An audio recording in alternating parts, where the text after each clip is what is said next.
Welcome to Building Bellingham. I'm your host, Leo Cohen. Season 2 is starting off a little different than Season 1. We're not in the studio, and our conversations are live streamed onto the Building Bellingham Facebook page before they make their way here. We're a little rougher around the edges, but the core is the same. Honest conversations with local entrepreneurs, talking about challenges, failures, and the effort it takes to build a successful business. Join me as we dive into the story behind one of Bellingham's biggest brands.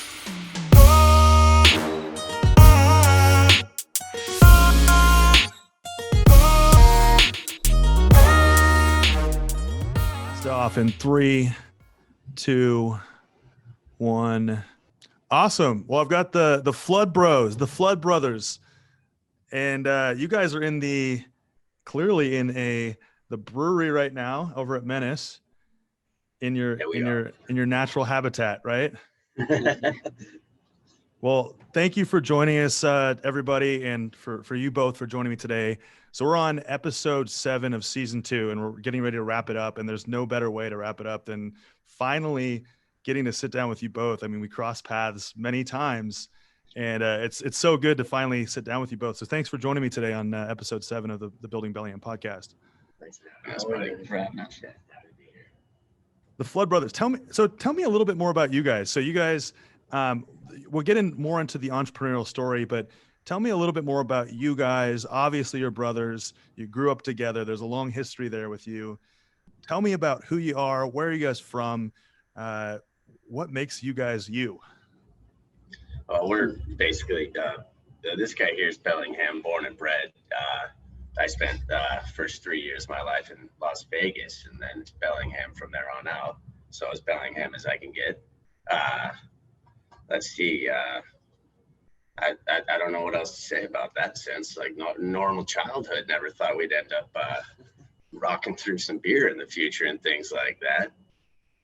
Yeah. So you came from Vegas, you spent some time there, but ultimately came back to Bellingham. And what is it about Bellingham for you guys that what brought you guys here to this moment now in Bellingham? Besides being born here, this whole area is just so beautiful. Everything about Bellingham is just how my mentality is. Bellingham is much more of an easy, laid-back town than anything. We've got the mountains. We've got beautiful weather in the summer. There's lakes. There's oceans. We got pretty much everything you can ask for here. Yep, absolutely. I think that's what keeps a lot of us around, especially during the cold, dark months when you guys are brewing beer. You're waiting to drink it all when it comes down to the sunny time of the year. So a big question that I think about a lot is when you meet people that are such hard workers like you guys are and have this really amazing vision of bringing delicious food and great craft beer and really creative craft beer, which we've talked about a lot, like the creativity that you guys put into your beer.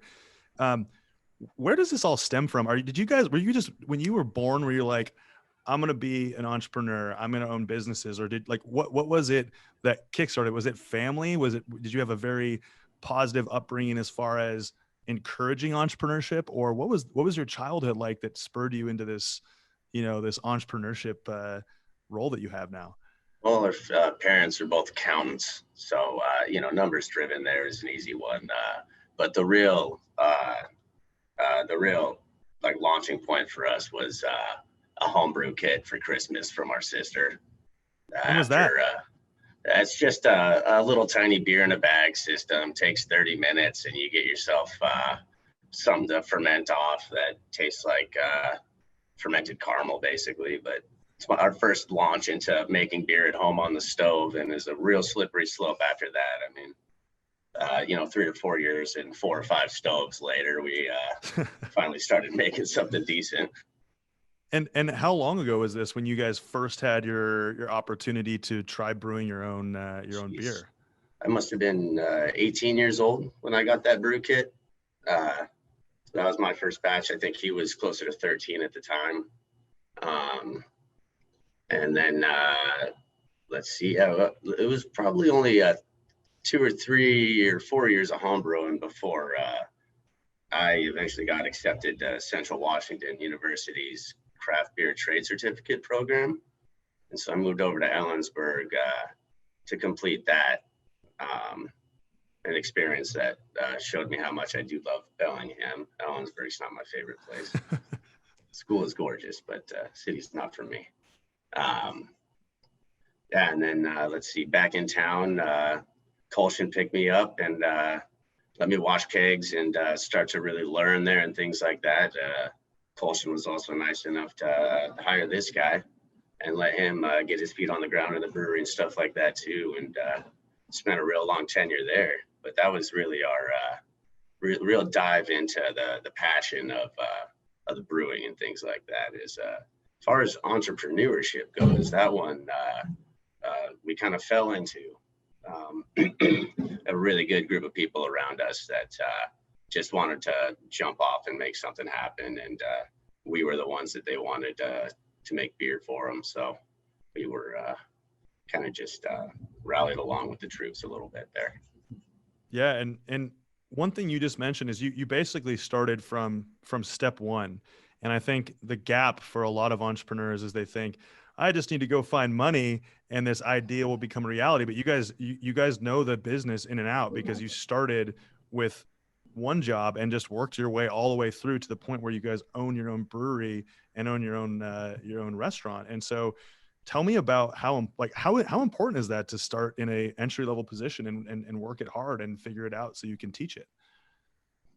Oh man, highest importance. I'll let you take this one. Then just the passion that goes in with it too is like there's the why I love working here, and like this is a job that I love waking up and being like, yes, I get to go to work today. The brewing industry is so fun. This Bellingham industry as well. We're all just so collaborative. We all love each other. It also just makes it so fun being able to work in this industry. Yeah. So the collaboration with, and I've heard this time and time again when we've had people on the show that have, Jack with Aslan talking about how, and even Jesse with Overflow on our first episode, talking about like just being a part of that world where people genuinely are like, I want you to be successful because we can create great stuff together. How for you guys, how important has that been so far to, when you're starting out, you're buying a business and you're starting this business out essentially when you take over. What's that like for you to step into a world when, maybe in another industry, it's super cutthroat. In this world, it's, hey, we want to see you guys succeed because we want to taste different beer. It definitely helps with our confidence when pursuing new opportunities. We have a lot of outlets and people who just want to help us, who want to share their experiences, share their information. They only want to see us succeed. It makes this entire adventure fun. Yeah. Just to be able to share it with the industry that we're doing it in. Yeah. And you guys both were at Colshan.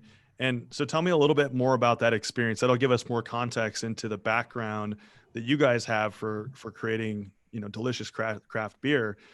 Tell me about that experience working at Colshan, because they're a big name here locally. What were you guys' roles when you were there? Tell me a little bit more about that timeline in your life. It started at washing kegs at K1 and stuff.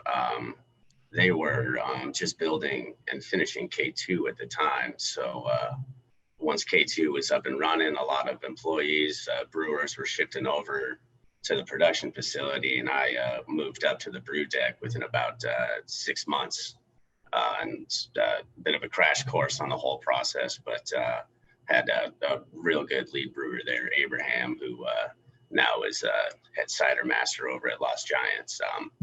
Let's see, it wasn't too long before K2 shifted me over there as well, and I was their lead production brewer, just doing 2.5, 3 batches IPA 2 to 3 times a week on their amazingly awesome 30-barrel system. It's touchscreen driven, and most of it's automated. It's phenomenal. But I really burnt out on my passion for brewing, doing it on a big system like that. And after I think I was doing that position for about 1.5 years, and that's when I decided I needed to put my 2 weeks in and go find something else. But I ended up spending another 1.5 months there just training to make sure I didn't leave any holes, because I just love the heck out of Colshan. Everybody there is just fantastic the entire time I was there. One of my favorite breweries of all time for sure. So you had a point of almost burnout with your passion. And what were you thinking in that moment? Like, this is something that I love to do. I've been thinking about this for a long time. I've been doing this for a long time. And now I just want to do something different. What's that like for you as a person is there an emotional component to that where you're feeling pretty wrenched between what you've been doing for like time doing something that you love and saying, you know what, it's actually just, I'm ready to try something new? At that point, I was pretty deep into my passion for the brewing industry. I knew I was not going to be leaving the brewing industry. I just needed to go down back to small scale and a little more hands-on and what I felt was a little more of craft brewing. Just the size and the technology of K2 system is something that I appreciate my experience on, but taught me that's not something I ever want to build and use in my life. I'd rather stick to the smaller size systems. Yeah. So just for those that are watching, what would, so you're explaining craft brewing and then probably large production brewing. Then there's like, the Anheuser-Busch, but like what, within the world of what we call craft beer, you're talking about a really large scale system for mass producing craft beer versus the hands-on process. What, for those that are watching, what's the biggest difference for you? And it sounds like stress level, probably, Honestly, stress level at this size of brewery that we're at here, Menace, is a bit higher. We do a lot of stuff by hand, and we eyeball things here and there, and it's more of a do your best and hope your eyeballs and your experience to take you where your lack of technology kind of fails. But that's that's how we grew up making beer on the kitchen stove and stuff. So doing it this way is a little bit more of how my passion for beer has grown. Yeah, there's a big level of creativity. I know, BJ, when I saw you guys last, you were talking about your ghost pepper brew that you've done, your line of ghost pepper brew, and what was that? Did that start at an early age? Did you just say, hey, I'm just really creative and I like throwing like random stuff and seeing like based on the flavor palette, how does it taste? Or did your family say, go be creative, paint your picture, go do it? Or where did that creativity come from? The chili beer one came in because Ben and them were making the chili Bravo for long time. And then once we came in, we were getting so many, calls and like, is the chili Bravo coming back? Is the chili Bravo coming back? So once we kind of jumped into the very first chili Bravo that we made, we realized how much fun it is to make the chili beers. And then after that, I was like, we're going to keep having fun with this. People love the chili beers around here right now. We're having a lot of fun with those, to throw in all different types and go with the ghost peppers, which was always a little intimidating. I don't want to, overspice somebody, but I'm very happy with that oatmeal stout with the ghost peppers. It just came out so brilliant. So for the average beer drinker and for the experienced beer drinker that doesn't know what that flavor palette's like, how would you describe that oatmeal stout with the chili pepper in it? It's got like a velvety smooth mouthfeel. The body's medium to thick. We kept the CO2 level at a nice palatable level, so it's not anywhere effervescent and going to scrub any of those flavors off. It comes through with a touch of pale chocolate, biscuit, and a nice little roasty astringency on the back end. The peppers all come through with a lot of like tropical pepper notes on the nose, and they don't translate through the entirety of the beer until the very end. That's when you get the actual tropical spice and flavor, and it doesn't linger long. It fades really quickly. You just took us on a journey. Thanks for taking us on that journey. That sounds amazing. Man. Credit goes to Colshan on that one. I built their sensory and ran their sensory program there for a little bit, and teaching people how to talk about beer definitely gets you a nice vocabulary for it. Yep. Well, absolutely. You're around that culture so often that you get so experienced with describing beer that I could never describe a beer the way that you just did. And I'm so glad there are people like you to be able to do that for me so I can go on that journey. There's clearly creativity and there's a lot of passion for the size of brewery that you guys are running. And we haven't really talked too much about the local, but it's a tap room and restaurant at the end of Railroad. Tell me a little bit more on that side of the business. you guys, this is 5.5 years ago, I believe you guys you ended up buying the businesses, right? Is that right about? Just about 22 months ago, almost 2 years. Wow. So, but the businesses have been around for 5.5 years, correct? That's right. Okay. So you guys buy these almost 2 years ago, and you're both working as brewers. You're going through this whole thing. Ryan, you're saying, hey, I've got to try something different. And then there's this moment, or is there multiple moments where you guys are like, hey, we need to go into business together? Or is it it just dawns on you? Or you guys, what was that moment like for you guys? Where you're like, should we brew some beer together? Well, that one's a nice, fun, long story. That one, I guess, we should bring up Illuminati Brewing, which is where we both landed days after I left Colshan. Illuminati Brewing was in the Iron Gate Business Park here in Bellingham. It was also Masquerade Winery. It was the first brewery winery in the state. And I wandered in there just to see what the place was all about. And the owner, Bill, asked me if I wanted to make beer for him. So for the next year, October to October, Young Flood here and myself made beer for Illuminati Brewing. We weren't necessarily getting paid. We were just trying to make the dream come true and obviously enjoying ourselves. That was a very small, very hands-on system. We could move all the vessels by ourselves. And we also were getting back into the feel of being craft brewers, getting to run the bar, like run the marketing, design recipes, brew the recipes, all that fun stuff. We eventually had to part ways because we weren't getting paid. We had to go ahead and pay rent and stuff. So I had to call the boss from our sister's backyard where we were doing yard work and say, I'm sorry, I can't come make beer for you anymore. Make money. But during the time we were at Illuminati, we had a group of business-minded people who came around us, and that's when we really got the drive to go and do something that was more business ownership like. It's very lucky for us that our good friends Ben and Tom, who used to own the local and Menace, were helping us. They're consulting, helping us find a location. And after we came up cold for about 6 months, they just really out of the blue asked us if we'd be interested in buying the local and Menace, which really floored us. But it was 3 months later that we signed the paperwork saying, yeah, we're doing this. Yep. Yeah.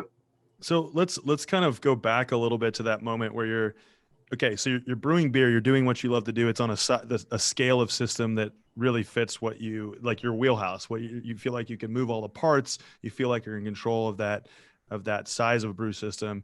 And there's this balance between passion. I would do this for free. And then there's a point where you're like, okay, I have to pay my rent, or I have to pay for food, or whatever it is. What was that like as an entrepreneur? What's that feeling like for you to be doing what you're doing? And what's the tipping point of going from being like, I'll do this for free, to being like, I got to make money? What was that tipping point like for you guys? That was definitely tough. Yeah, that was a real hard one. It's not something I ever wanted to do. So I have to call the boss and let him know that I couldn't get there, and keep trying and going with the dream and stuff like that was a really tough one. But at the same time, looking back, I absolutely don't regret it, because I wouldn't have ended up here. Yeah. So do you guys believe that, going through, like, taking every opportunity as far as you can take it ends up putting you in the right place ultimately long term? It's something where you might not in that moment be in the exact right place, but it's just taking you a step in that direction as long as you're in your passion. Is that would you guys agree with that? As you love what you're doing and you're happy while you're doing it, you don't have to always get paid. We were just so happy to be brewing and doing what we want to do all day, every day. Yeah. So one to add to that is just also don't just to not miss your opportunities. We just jumped off so many times just to be like, okay, now we're gonna see how this works and things like that. And it's once you put it into your passion and your hard work into an opportunity that you really want to go for, it'll work out eventually. So, you guys are brewing at Illuminati, and you're brewing I would like every time I see you, like even now, you guys are like, it's like 6 o'clock, 7 o'clock, and you guys are like, hey, I just finished and we've been up since, the crack of dawn.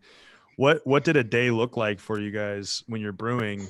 I mean, was it an all day thing, early morning to evening? I mean, what does that daily schedule look like? Daily calendar, I guess. Yeah, so pretty much the same thing we have going on here. We have so much brewing, and then it's just the two of us in the brewery. So we have the cellar work, getting it all into the kegs, into the cooler, doing wholesale. There's just nonstop things all day, every day that we can never ever actually keep up with, but it's so much fun. Yeah. So it's pretty much an all day thing, and especially like we're talking especially on a smaller scale with probably a smaller brewery or smaller production company.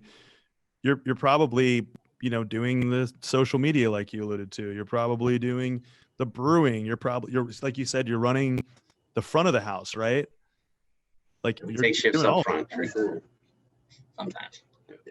So, and as a brewery may scale, they're probably hiring someone specifically to do each one of those jobs, right? So that as you go up in scale, you're not having to do all of that, right? Exactly. Yeah. So which go ahead. This year, a shutdown has definitely made it a necessity for us to be utility players as well. Yeah. Be able to fit into any spot to make sure that we can keep the lights on here. Well, this whole concept of being a utility player, so you guys clearly are not the same person. You guys have different skill sets, right? And you may have like intersecting, like a Venn diagram of you guys. You have similar skills in certain areas, but what would you guys say that like your roles are? Like, what would you say each one of you is good at and not good at, and the other person? Like, tell me about that partnership and how that is so important. Well, that's a fun one. I mean, it fluctuates depending on what the business needs to be done and things like that. When we first got into here, we both fancied ourselves the master brewers, and we were gonna make sure we tag team all the brews and all that fun stuff. And it quickly switched into me being the finance and computer guy, and Youngfoot being the sole master brewer. So I mean, I get. I grew up with numbers and all that fun stuff, so it came easy to me, and it was just like, shoot, I guess I should do this. It's one of my strengths, and Youngfoot lets me back in the brewery sometimes to do cellar work when they get sick of sitting on the computer, so it's not all bad. Was there some battling going on? I mean, both you guys are clearly very skilled at what you do and love what you do, and both you love the same thing. But before you got to this point where you're like, all right, I'm going to take over this part and you're going to take over that part. Did you guys battle? I mean, were you guys stepping on each other's feet and, or was it just a clear, easy transition for you?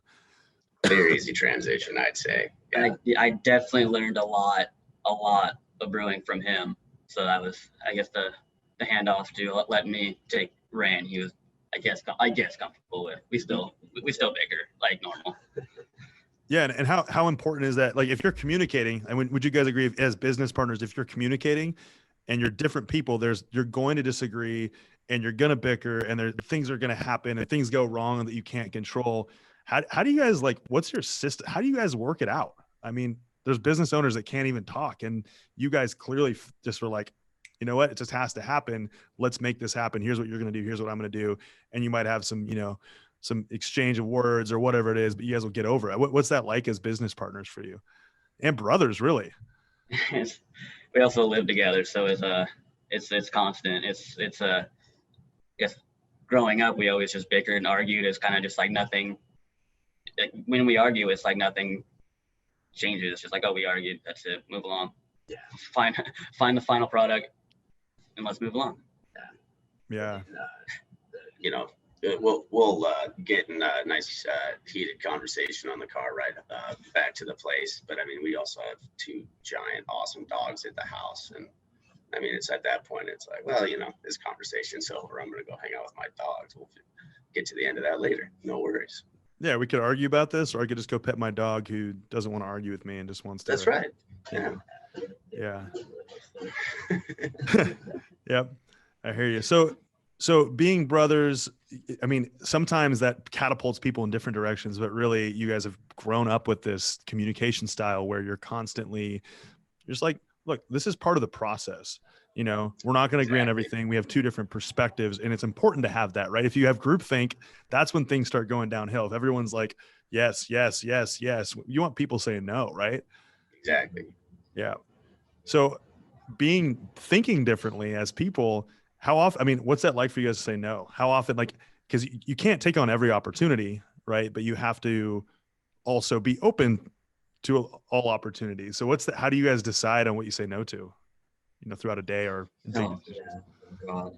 That's tough. I mean, wing it isn't the right term, But it's close. It's close. We have been shooting from the hip on a lot of stuff for these last few years. Yep. Been playing out so far. Yep. Absolutely. Okay. So you guys are at Illuminati. You get to another tipping point where you say, we need to make money. You've got this awesome experience with them, and you're living this dream. But at some point you have to make money. We work to fulfill a passion, feel grounded, have wholesome, good work every day. But we have to be able to put food on the table, right? So you get to this tipping point, and this conversation with you said, was it Ben and Tom? Yep. That were consulting you guys on, helping you find a place. So tell me about that process as they were consulting you and you guys were like, wait a minute, like this, when did that click when they came to you and did they come to you or did you say, hey, can we buy Menace in the local? Or were they like, you guys are the right people to take this over? We were just having beers up in the office of the local. And I mean, it might have been only the second or third time we had hung out with Ben and Tom and talked about stuff there and things like that. And we thought we were just like checking in and, just having a couple beers and relaxing a little bit. And then they were like, hey, if you guys want to consider this, we have a couple NDAs you can sign and we'll really talk about it. And we were like, holy cow, this is amazingly real. We have our business partner as well that we had to consult at the time, but it was hardly much of an ask. It was just like, hey, guess what? And we were all in for it for sure. They Ben and Tom have been doing this Menace and the local from the ground up, and they really put their heart and souls and a lot of their lives into this. And both of them we're looking for a different opportunity and a different adventure. When we came out of Illuminati, they saw us as the people that they wanted to take Menace and the local and make them into something that Ben and Tom could be happy with. And they wanted to be proud to drive down the road 10 years from now and say, like, I started that brewery there, and have Menace still be here and be as awesome as it is. Yeah, absolutely. I imagine in that conversation, you've got the founder and then the new potential owner, right? And so you're looking at somebody that's going to, I mean, here's like, let's say the bar is set really high, which it is with both of your brands and the brands that they created. And they're like, what was that conversation like? Because they're like, they're thinking it's just got to be where we had it with the passion and vision that we had for the brand. But it also has to we hope that it would be at least be here, if not higher. What is that conversation like? Was there concern? I mean, obviously you guys were like super skilled at what you do and clearly the right people for it. But like, do they have concerns over like, hey, if this is going to happen, here's like the level of branding or, product consistent. Like what was the conversation like for you guys? In that sense, I mean, they wanted us to take the company at whatever direction that, we thought would be best. We decided that the direction that they had worked so hard to go with was the best. And that's what we wanted to keep working on with them. Ben and Tom both stuck around for at least 3 months, just directly helping with the transition and stuff like that. And both of them are still just phone calls away for us whenever we need help with anything. Ben actually has my old job at Colshed now. He's their lead production brewer at K2, running their big, awesome technological system. Small world, kind of switch places there. But having them just be around and be supportive really put no pressure on us to feel like we had to brand anything or make any giant changes. Our big goal when we came in was to not mess with something that works, just try to tidy up the edges. And then once we get our feet under us, then we'll think about starting to make changes from there. Yeah, absolutely. So you guys get this opportunity, and I think a lot of people that listen to this show are either current entrepreneurs, they're successful entrepreneurs, or they're thinking about starting a business. So for somebody that would be in a similar position where someone offers to sell them the business, what is that like financially? How does that work? I mean, obviously you're signing NDAs to not give away trade secrets or talk about the specifics of the deal. We understand that point, but like, did you guys just have, cash ready to go, or did you guys get business financing, or did you get outside investment? How did you guys go about it? Did you what kind of creativity did you guys use to make this happen? Oh, well, I mean, neither of us have ever had any money. It's have always just worked hard and kept our money flowing. We wouldn't have been able to even start out on this adventure without the financial help from our mother and the financial help from our business partner as well. That was a foot in the door to get everything started. After that, it gave us a small time frame to go and source the rest of the funding that we had promised for, so we didn't default on our sale and things like that. And but lucky for us, I have a few very good friends who we've grown up with that are much better at saving their finances throughout their life than I was. And they were more than happy to step up and help us out, just get into here and start making this into something that we wanted it to be. Yeah, that's amazing. So your community steps up around, they believe in you. It's a huge testament to you guys, your character and your work ethic and all that. And, and it's so interesting because I dropped out of Western, and, I get a lot of times people are saying, well, what's your degree in? And I said, well, you don't necessarily, these are the type of moments that a degree maybe gives you a little bit of insight, and I'm not knocking on degrees by any means, but because it's someone else's path. But what was that like for you guys? I mean, you have this moment where you're like, have you guys ever bought a business prior to buying this business? Absolutely not. No. So how did you figure it out? Did you what were you guys are clearly resourceful, creative, and you have good people around you. How, just maybe to inspire other entrepreneurs, it's not, how did you guys go about buying? Did you just say, you know what, I'm going to figure this out. We're going to figure this out at all costs. It's something that's been on our mind as an end goal. I mean, we always wanted to have some sort of stable family brewery company. Heck, I think when we started brewing, we were thinking, 20 years from now, we'll be able to start something like that up. In the meantime, I just want to make beer. That's all I want to do. We really, the reason we ended up getting into ownership so much quicker than we ever planned was just by seeing an opportunity and saying yes. There's going to be fallouts if you can't pull it off and stuff like that. But we saw an opportunity and just went for it, just dove in as hard as we could. Just figured it out, probably Googled a lot, probably asked a lot of questions. We're very lucky for the friends in the industry and for family members and other friends of the family who have done things like this before. A lot of people were very willing to share their experiences and give us a lot of direction and advice. That's for sure. We wouldn't be here without all of them. So a shout out, get a mentor, ask questions. Don't be afraid to ask questions, right? I mean, that's the big one.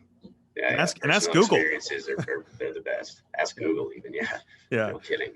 Yeah. I totally hear you on that. And so, okay, so you have this ramp up period, right? So you guys take over the business. You're getting help from Ben and Tom. They're just getting you up to speed on the systems and all the things. Tell me about that. It's the 3-month period where you're getting things rolling. Was it just like a fire hose? I mean, obviously the brewing part was probably not. That's what you guys do. But now you're in this ownership role. You're grabbing the baton, right? And how quickly did you guys get up to speed? Were you guys working super long hours? What was that like for you? The brewery was one that, it's easy for us, like you said. The financial side, taxes and licensing and permitting is something that we've never dealt with before. So that was definitely a hurdle. Also, the restaurant was something that we have never dealt with anything like that in our entire lives. The reason we want to be brewers, one of the reasons is so we can stay in the back and not have to be social human beings all the time. And the restaurant, that's kind of the opposite. So that was probably the biggest learning curve, is us having to get our heads wrapped around food margins and customer flow, and also a higher level of service than we ever given out ourselves or really personally care about. We're pretty easygoing guys. Yeah. Yeah. So, I mean, so you, step one, the brewery, that's like stepping into what you'd already been doing. That felt like it was in flow. But then, I mean, I feel like from what I've heard from friends and other business owners in the restaurant industry, typically there's not a huge margin on food, and more so it is on alcohol. Exactly. Yep. So tell me about learning those margins, coming from like truly knowing beer margins and drink margins to going, well, why are we doing food? I mean, you guys have great food at the local, huge shout out. But how did you guys figure out the food margin? Oh, I mean, we were amazingly lucky to have the staff already set in at the local that we had. I mean, the learning of all the margins and the processing, all of that wasn't so that we could refine it and make it better. It was so that we could understand just what the heck was going on. The managers there, Jackie and Brandon, are just phenomenal human beings. They turned that place into a well-oiled machine, and we really just needed to figure out how they were doing all of that so we could feel like we were proper business owners. Yep. Well, and it's interesting because at your brewery, obviously you predominantly serve your own beer, right, in your tap room, and you probably have a couple guests rotating taps and maybe some ciders, local ciders. But at the local, it's a tap house, right? So it's got, I mean, you've got beers from everywhere. So you guys have your brewery, which you guys love. It's an awesome brand. You guys create great beer, creative beer. How do you guys stay unbiased?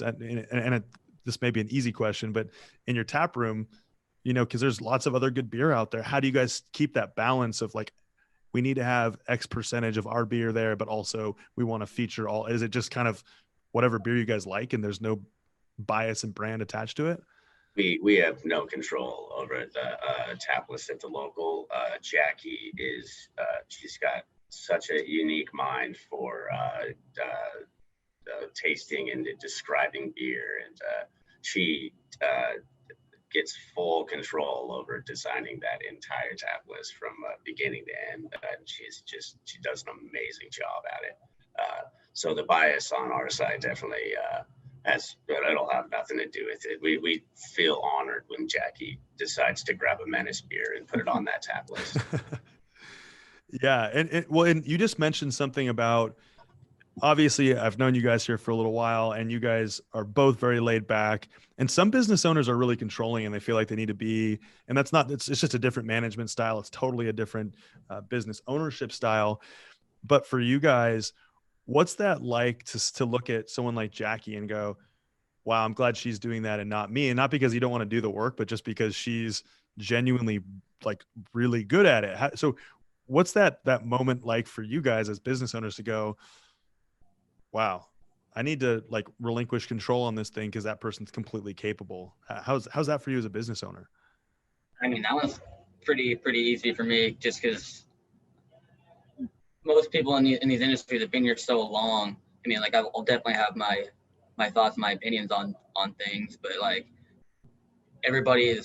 our staff is so capable of doing everything that they can that it's like, well, I don't need to be there. I trust them to do everything. There's no reason for me to have control over it, because they would probably do a better job. Yeah. I think delegating is one of the only reasons we're getting any sleep or anything these days. It's necessary, absolutely. Yeah, having the people that know what they're doing and can do it faster than anybody can. It's awesome. It should be good. Yep. Well, and you guys went from doing everything, like feeling like you're doing multiple roles at Illuminati to going to, you're still doing a lot. There's still so much that you're doing, but it's almost like the lanes of traffic have narrowed a little bit. They're still going fast. The velocity is still fast, but you're not doing 6 or 7 or 8 things. It's more like doing 4, maybe 5 things at a really high level, right? So what was that like for you guys to go from, doing like just maybe it was chaos to going to like a different type of chaos, maybe is the best way of putting it.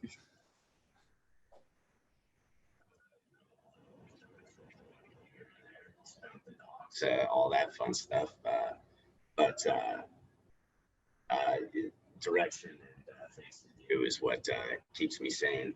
So having only 4 or 5 lanes to have to choose to get something done is definitely a lot easier than having 7, 8, 9. Yep. But, easier to stay busy, easier to feel like you're getting focused and getting things done. Definitely. Absolutely. A while back, you guys, I think this was right around when COVID started. You guys had mentioned, you started talking to me a little bit more about seasonality in each business. What's that like? Like, what's the seasonality like? Is it, people coming to the tap room at Menace to sit outside and have beers in the tap room, and then in the winter it's more so picking up growlers and people coming in and purchasing? What's the seasonality like for Menace, and what's the seasonality like for the local, typically on an annual basis? So, as most breweries are, the summertime is just the time to drink beer. People come in, enjoy the sun. Wintertime always gets a little slower, like you were saying. The local kind of flips that one until COVID. Now we got that outdoor seating section inside the parking lot. The local was only indoors. So it would get a little hot during the summer, and the more gourmet style food that we had wouldn't be as I'm not sure how Definitely more of a heavy winter comfort style food there, and then very comfy and warm indoor place as well. The summers, the annex side with the pool balls and the darts and the shuffleboard over there, that got a lot more flow during the summer, and then towards the winter is when the locals awesome menu really started to shine. Yeah. Well, and so it's interesting because you've got a balance at both businesses. You've got beer at the tap room with awesome food at the local. And then at Menace, you guys have your tap room there, but you also have food trucks rotating in and out. So what's it like to compartmentalize these two different, like they're just two different, they're almost the same, but they're so different, right? And I know that's kind of cliche to say that, but they're like, they've got elements that are the same, but how do you split your brains to say, today I'm going to focus on the local, and then today I'm focusing on Menace? Yeah, it's hard to say we ever split focus on that one. It's all in one go every single day. The food trucks that we have around here in Bellingham make that part easy on us, though. They're some of the nicest people that I know are running the food trucks that come and stop by Menace, and like they never cause any problems, never anything like that. They're just the kindest people, and of course, people like to have some food with their beer, so it's always helpful for business on both ends as well. Seems like another collaborative industry too, with food trucks and and restaurants. Absolutely. Or sorry, food trucks and breweries, or food trucks and tap houses. So it seems definitely like that really complements, like usually if I have a meal, I want a drink, and if I have a drink, I want a meal, especially depending on what time of day it is. So that's really awesome to hear. So there's this famous Reuben with the local. So and I've heard many people say, and I actually, the last time I had it, it's probably been too long since I've had it last, but it was awesome. Tell me about this famous local staple Reuben that we have here. Why is it one of the best Reubens in Bellingham? What do you guys do to this Reuben? All credit goes to Brandon Peterson in the back there. I mean, he handpicks all the meat, and he pickles his own cabbage for the sauerkraut that goes on it and everything like that too. really, really, really choice ingredients straight into that guy. And then he's also pretty keen on making sure there's the correct amount of your corned beef on there, which is definitely plenty. That's something that's I almost can't ever finish them. I'm not the biggest guy, but like he loads it onto that sandwich for sure. It's been part of our menu for the last, I mean, way long before we've even owned it. The Brandon's Reuben has been on there, but I can't tell you any trade secrets about it because I honestly don't know. Brandon's the magic man back there who makes all that delicious stuff. So, okay. When I have conversations about pizza, like everyone's perspective is different. Oh, it's got to be the crust, or it's got to be the sauce, or it's the toppings, or the cheese, whatever it is. For you guys, what is the one piece? Obviously, all of it's good, but if you had to pick one piece of that Reuben that makes the Reuben, the local famous Reuben, what is it? It's the corned beef. Yeah, that's where I'd be at. I mean, honestly, I think he puts pastrami in there as well, but I'm not sure about that one. I'm pretty sure he does. Yep. But it's all Brandon's. I mean, yeah. To me, it's the Reuben, I guess, of the Reuben, the corned beef for sure. The staple, and everything just adds on top of that. The rye, the sauerkraut. It's Thousand Island, correct? I think so. And Brandon makes his own Thousand Island. So it's of course Brandon does. He sounds like he's the legend. He is. He definitely is. Yeah. He makes that the whole kitchen just what it is for sure. So when you look at Bellingham, and Bellingham, in my opinion, I'm sure you guys could agree, has grown so much in the world of breweries and restaurants, and there are a lot of breweries in Bellingham, and there obviously you guys have good relationships, but you still want to be successful. You still want your businesses to be successful. So for Menace and for the local, what sets you guys apart? Like, what are some things that, like, obviously there's things that one brewery does really well. What are the things that you feel like, I think the Reuben probably answers the question about the local, along with the atmosphere and whatnot. But for Menace, for you guys, I mean, what's your niche? What's your thing? If someone were to say, what does Menace do really, really well? What's your favorite thing about Menace?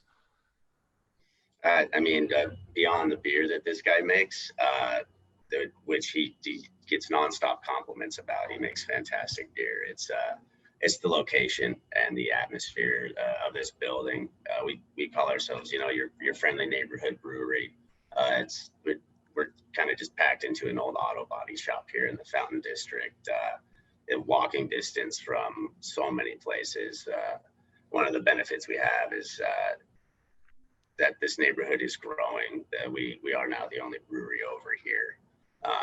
So we're really looking forward to the future in that sense, but that's location and atmosphere would be it.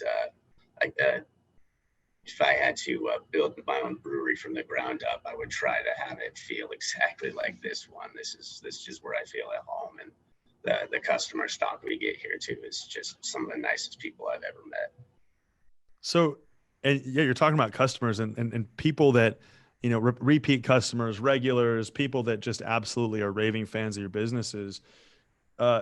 What's that like? I mean, to be doing what you're doing, to now be living the dream, and hopefully, and I'm sure you guys are doing quite well and making more than $0 brewing, right? Doing our best, yeah. Doing your best, it's part of the process. But that's right. How important are the people that support the business, that love the business, that have connected with you guys? How important are those people to the success of your business? I mean, you can make great beer and great food, but when people genuinely love it, what's that like for you guys when you hear that feedback? That's literally everything. That's what fuels the brewery. That fuels me to keep making more beer and having fun. The customers and everybody that comes through and just talks beer and just loves being here and showing their face and being happy here is just fuels my passion for it. Mindset. You guys have been working hard. You guys have been working super hard, and you guys have this partnership, and you guys have this, the fact that you guys are siblings, you're brothers, you've been through so much together in life so far. What's your mindset towards success and happiness and fulfillment? Like, what? Why do you wake up every day and just show up? What's the mindset like for both of you guys to keep this thing going? And I've always just wanted a place as far as a solid business goes, that my friends and my family could feel like they have a home at, whether that be if they need to pick up some shifts to make some money, or if they need a bag of grain to sleep on for the night, whatever it may be. That's always been what I wanted.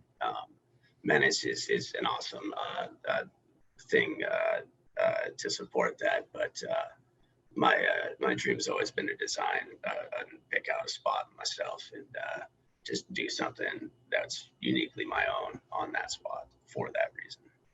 Yeah.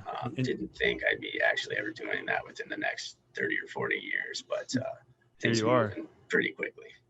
Well, cool. One of the cool parts is that you just talked about a little bit about the environment, the vibe that you get when you walk into Menace, or the vibe you get when you walk into local.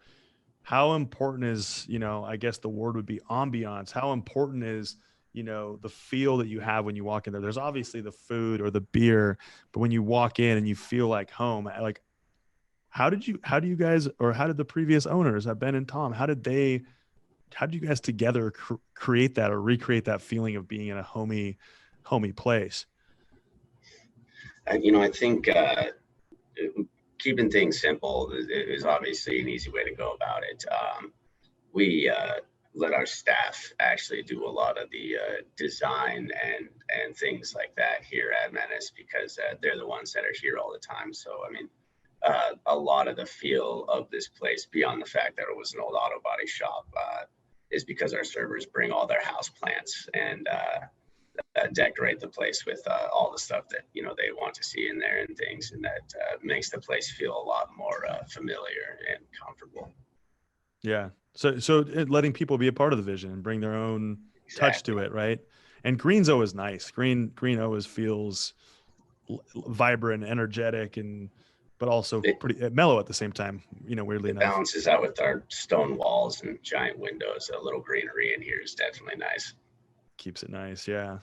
So, I mean, we've just talked about like how you guys function, how these businesses work and everything for you guys. And I don't know, is there any time outside of work, or is it just work? What are your constants outside of work? What are things that you do? Spending time with your dog, spending time together, friends, family. What keeps you guys going when you're working 12, 14-hour days? It's got to be the dogs, or if we're lucky, around a frisbee golf here and there. All right. Cornwall Park? Cornwall down a few blocks. So if I get an hour off, we can just jump down there, hit around, and come back. Yep. Just try to get the old bones moving again. Get the creaky bones moving again. Yeah. And so that's right. You're a soccer player too. I played soccer. Yeah. I played some Western and Bellingham United, and that's right. Yeah. I'm not quite, I can't jump quite as high as I usst to. My bones are just as creaky. I feel you, buddy. Yeah. Yeah. So, all right. Question is, who beat who last time at the last time you played frisbee golf down at Cornwall? Yeah, he got his first ace even the last couple times we were out there, and it was right after I was just talking crap to him as well. I was like, "There's no way that you can't do that," and then he did it. You got boomeranged. Yeah, big time. You threw the boomerang too, didn't you? Yeah. I did. Yeah. Yes, I did. So, there's a lot of time that you guys are spending in the business. I know you guys are working so hard, to keep producing amazing craft beer and food and the people that obviously your team around you. It's not just you guys, it's the whole team together. Do you guys have big plans? Are you excited to just keep things moving the way they are? I mean, what are some things that you guys are excited about now that we're getting to a new capacity? I think we're going up to 50% here soon, right? That's right. Yeah, it's not going to affect too much here at the brewery, but we are planning a decent restructure at the local as far as the seating arrangements and spacing in there. The menu's gonna have some fun new stuff on there for you all. We're gonna be expanding the cocktail menu and the wine and the liquors as well, introducing well drinks and all those fun things. Turning the annex into a full service cocktail bar over on that side. Kind of refining what the local is best at, and making it a little more streamlined for the new world that we are running a restaurant in. Yeah. Yeah. You talked about location for Menace, but you guys are down at the end of Railroad, or close to the end of Railroad. And like, how important is that location for you guys? I mean, it's clearly strategic. I mean, what's that like? What is that like, that location? How important is that for you guys? This year and last, it definitely presented itself with some struggles as the foot traffic in Bellingham really, really died down. Having the bus station across the street when city life is normal is just brings the constant foot traffic by the building, and that's really where the local score's big on. This last few months, we've definitely seen the foot traffic start to increase back down there and stuff again. So, I mean, the location is as much as the Reuben keeps people coming back. The reason that they come in and all in the first time is generally because they walk by it. It's inviting. Yeah. So you've got the Reuben. You're excited, obviously, to keep that on the menu and keep. I know you guys were changing up some things on, like, you guys have a good rotating menu. Yeah, definitely. You kept telling me about that, so that's really cool. So for those of that are watching this, what is your favorite Menace beer? What do people need to go try today, BJ? If you were to select your favorite, maybe top three, maybe a light, a middle, and a heavy. Middle and heavy. So we'll start with the light. The raspberry cream ale that we have right now is the beer that I just can't stop drinking. It's called Mama Flood's raspberry cream ale. That's a fun story as well. When we were home brewing, our mother was never a beer drinker, but when we would make that beer, she would always sneak down and steal bottles, and we'd be super confused where they went, and go up there and see a couple of our own up in her room and be like, oh, okay, there we go. Of course, once we finally get make our beer in an actual brewery, it's gonna be Mama Flood's. Yep. Oh, middle ground. There's a lot. Yeah, I think that's a little heavier, but the red stout, it's got a little bit of a blend of kind of like an imperial red, but it's got a little bit more body to it, kind of feel like a stout, and then just a little bit of that bitterness and astringency as well to add to it. Just nice, delicious, and crisp. That's 6.4%, I believe. And then the heavy is I gotta go with the Chili Omega. That one's just it's too good in my opinion. I'm not really a spice person, but it gets a little bit of the spice, but mostly just flavor, and it's awesome. I really like that beer. Well, thanks for the recommendations. Now you all have them. Now you have the inside scoop on BJ's favorite beers. Ryan, what about you? What are your favorite beers? I mean, I'd second on the Mama Flood's, the raspberry cream ale. The second one is our pale ale that we've been brewing. We call it Menace Tirith. Lord of the Rings. Lord of the Rings, yes, you got it. Yep. But it's just a very nice, light, smooth pale ale with some strong floral and strawberry notes, and then maybe a little papaya if you look hard enough. But that's been one of my favorites for sure. And then let's see, once we go on to heavy beers, the brown's maybe not the heaviest, but our honey nut brown ale, our Ambrosius brown, is just fantastic. I generally try to stick to the much lighter side of beers, so brown's kind of the heaviest I tend to go. But that one's got some amazing flavors. We recreated the Burton-on-Trent water profile where the nut brown ale was born, and then added in a decent amount of Canadian honey malt to add a honey characteristic to the brown ale as well, giving you our honey nut brown ale. Well, there you have it. You have the recommendations from the head honchos here, the guys behind these two awesome local brands. And thank you for you guys for joining us today. I know how busy you guys are. Thanks for telling your story and some of it's maybe brings back good and bad memories, or all memories, or whatever it is. So I appreciate everything in between. everything in between. So thank you for taking time out of your busy day to join me, and everybody that's watching today, and listening to this, to share your story. Thanks for having us, man. Yeah. And we all appreciate what you do for this community, by adding just your touch on craft brewing, and obviously the Reuben, but beyond that on the menu. So thank you so much for what you guys do for this community. And we're so glad that COVID was not the end. It was just a phase for you and many other local businesses. A learning experience for sure. So if you have not been to Menace or the local, everything will be in the comments below, and you'll get all of the directions on how to get there, how to find them on social media. Obviously, if you're not already following them and you want to know what's going on, go find them on Instagram, go find them on Facebook, go find them on the website. Everything will be down below. And then this will be dropped as a recorded podcast episode on Spotify, YouTube, everywhere. So you guys are going to be everywhere, and much love to you guys. Thanks so much again for your time. And thank you, man. And thanks for what you do. Righteous. Thank you. We appreciate it. Building Bellingham is a community podcast exploring leadership, challenges, failures, and business with entrepreneurs right here in Bellingham, Washington. You can watch interviews live and be the first to hear about upcoming guests on the Building Bellingham Facebook and Instagram pages. Again, I'm your host, Leo Cohen of the Cohen Group Northwest. This episode was produced and edited by Cooper Hansley and Tiffany Holden. Our logo was designed by Sam Vogt.